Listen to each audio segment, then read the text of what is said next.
Yan, good day po mga kagala. Makulimlim doon sa bandang Metro Manila side.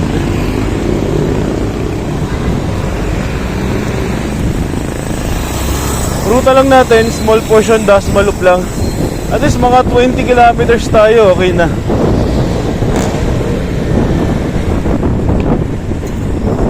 Yan. Bago nga pala lahat, dasal muna tayo bago umalis. Pangalawa, always check your bikes.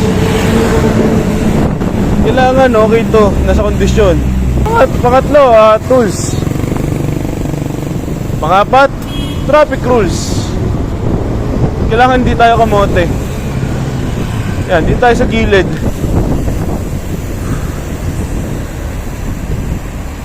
So itong kalsada, hindi to racetrack. Sa hanggat maaari, ayan yung distansya. Siyempre, consideration sa sasakay. So pwede naman tayo dito. Yan, medyo malalim to. Very busy. Dati hindi ganito dito sa Salawag eh. Ngayon siyempre, loob na yung populasyon. Marami ng tao. So hindi naman natin pwedeng ikumpara yung dati sa ngayon.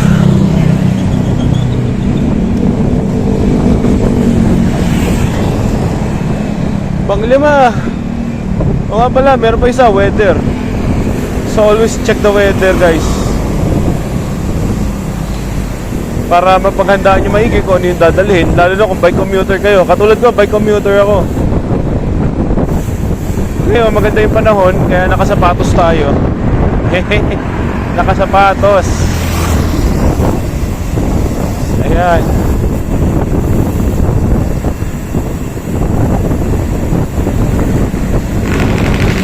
And guys, busy highway yan, oh. So tumitingin tayo dito. Siyempre, since dito tayo sa Jose Abad Santos, dito tayo sa kapila. Safe din dito guys.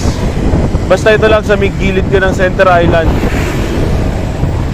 Ibig sabihin, alam nila na liligo ka na, malapit ka na lumiko.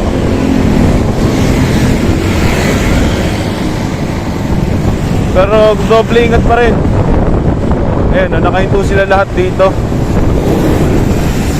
So ito muna tayo dito kasi traffic. Uy, muntik na yun ah. Ayun, nakita nyo to. Muntik sumemplang, ano kaya meron?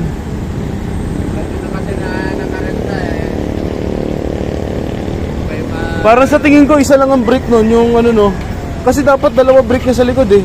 Kasi isa lang yung gumanon, ibig sabihin isa lang yung wheel na kumokontrol. Ito yung kumapit, yung isa hindi. Ingat. Ito. So alternate way ha, tingnan nyo yung mga maigi yan. May mga sumisingit din talaga dito. Up, tawid. Isa nga pala sa mga tips guys, pag alam nyo yung intersection, huwag nyo naman harurutin pa. Kasi baliktad tayo mga Pilipino eh. Ito lang ang pangit sa ating mga Pinoy. The more na may intersection, may tatawid, mas bibilisan pa, mas concerned pa sa momentum. Ilang ang pangit sa ugali ng Pinoy. Napaka-toxic yan guys.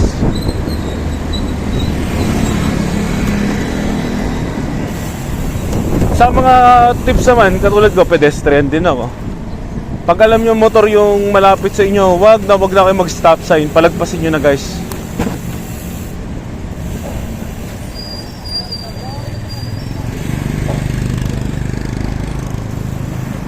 Yun oh. Pansin nyo, gilid oh. Gilid lang tayo hanggat maaari. Ito nga pala guys, ang tinatahak ko, ito ang Jose Abad Santos Avenue. So dediretso tayo hanggang Aguinaldo. Then sa Aguinaldo, kakanan tayo.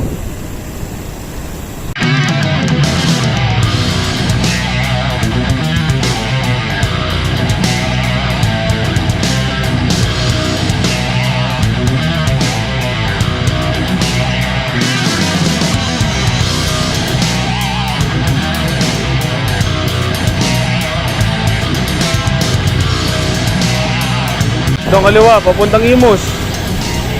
Ito, papuntang Tagaytay, Palapala. Alright.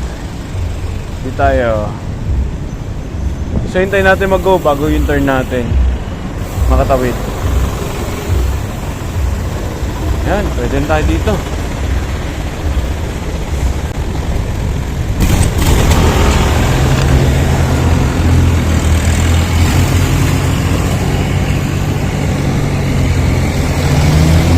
Yan.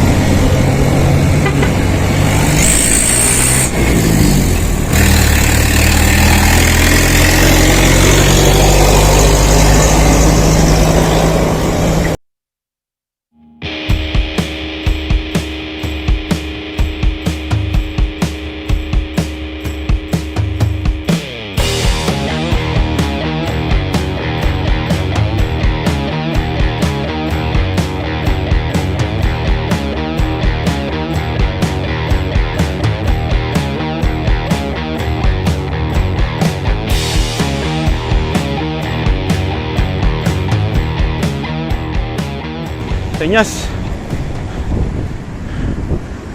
Lalabas kasi tayo dito sa kabila.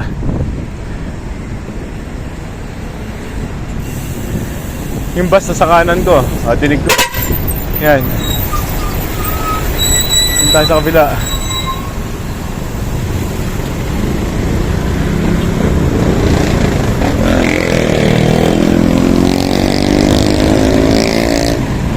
Dahil kakaliwa tayo ulit, dito tayo. Ito kasi mabibilis to. Ito naman diretso. Dito tayo para makagilid tayo sa kabila. Traffic naman, so dahan-dahan na lang. Ayan o. Pagka sa mga ganito, slow down. Sobrang traffic. Bigayan lang. 19 seconds to go. Yan. So dito tayo hinto.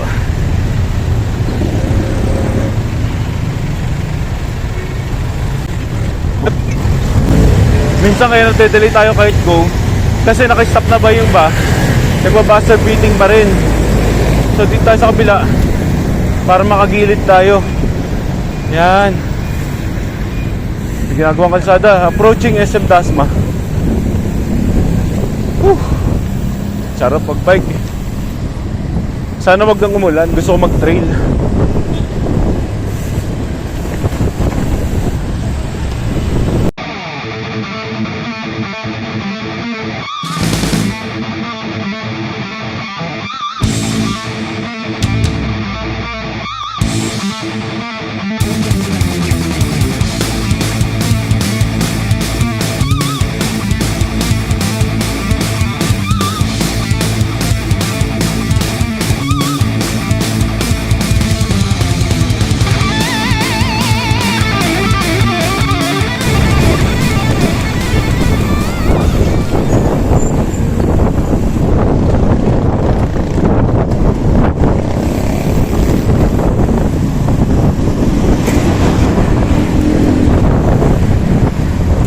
Yan. Liliko na tayo dyan. Yan, lusong na. Woohoo!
muna tong Armstrong sa Kabida.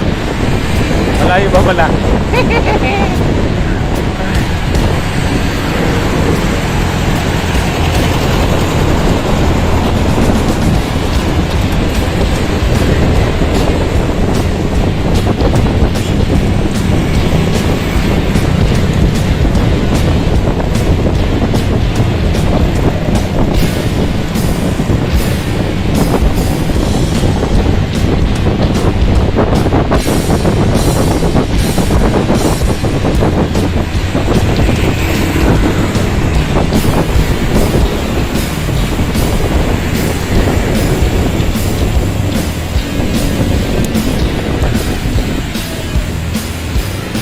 Layo pala po, na ako. Sigurista tayo eh.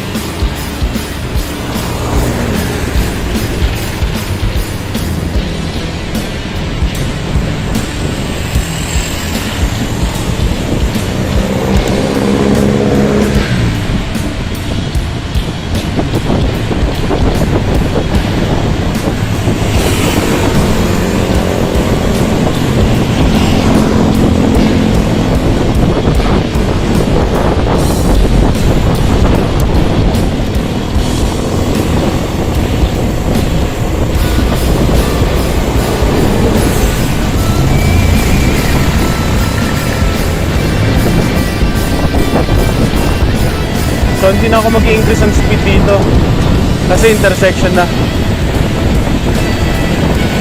Ayan. Slow down na tayo dito.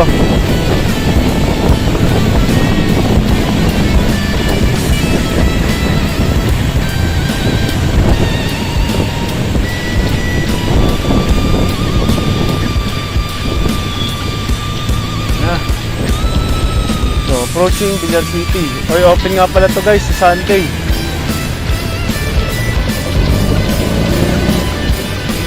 Thank you.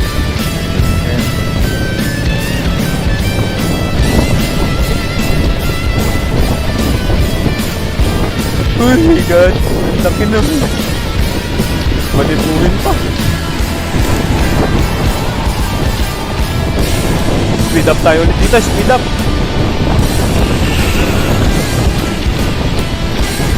Yung hospital sa yung ano, Condotel. Guys, napansin nyo kaya hindi ako nakapag-vlog kagad kasi naoperahan ako sa leeg. Dahil po ma-diagnose sa awa ng Diyos, hindi siya cancerous. Matagal pa ako mabubuhay sa bandan to.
Ayan, dito na tatapos ang video guys. Ito yung McDo. Ayan yung landmark kung gusto nyo dumalaw sa amin. McDo sa Lawag.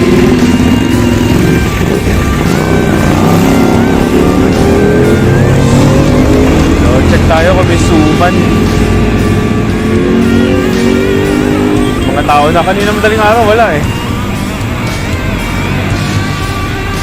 Ayan, salamat po.